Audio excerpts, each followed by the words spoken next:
Per la cooperazione internazionale ha partecipato a un incontro a Perugia, si è parlato di integrazione, di accoglienza e di Europa. La relazione principale è stata affidata a Umberto Eco. Sentiamo Paolo Raffaelli.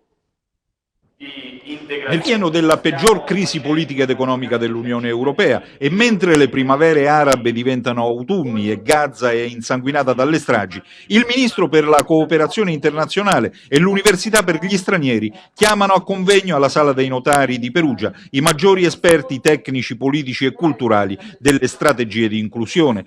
Scelta coraggiosa e tempestiva che mette a confronto intellettuali, politici, amministratori, operatori sociali da tutta Italia e da mezza Europa su alcune delle buone pratiche di accoglienza e integrazione in un paese in cui troppo spesso le politiche in questo campo sono state marchiate dalla paura, dall'emotività, dalla cultura dell'emergenza. Io credo che l'Italia è un paese che non cresce.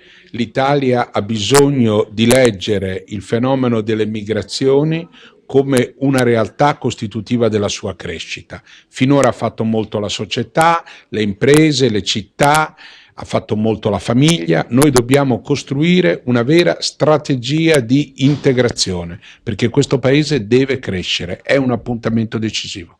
Confronto stellare in termini di contenuti culturali, ma anche concretissimo intorno alle due impegnative relazioni del ministro Andrea Riccardi e di Umberto Eco, che ha riproposto il tema di una identità dell'Europa più profonda e quindi più capace di misurarsi senza paure con le diverse culture che attraverso le migrazioni arricchiscono il vecchio continente.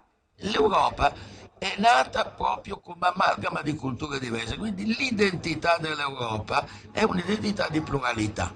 Questo è quindi il modo con cui l'Europa deve atteggiarsi adesso di fronte alla moltiplicazione di queste identità. Cioè, voglio dire, se l'Europa è cresciuta sui pensieri di un santo che era Agostino, che era un africano, quindi un immigrato, un sans-papier, ecco, e potrà forse riuscire a crescere anche magari il pensiero, lo sta già facendo, dico, l'ultimo eletto all'Académie de France è un libanese, quindi l'Europa ha sempre proceduto così.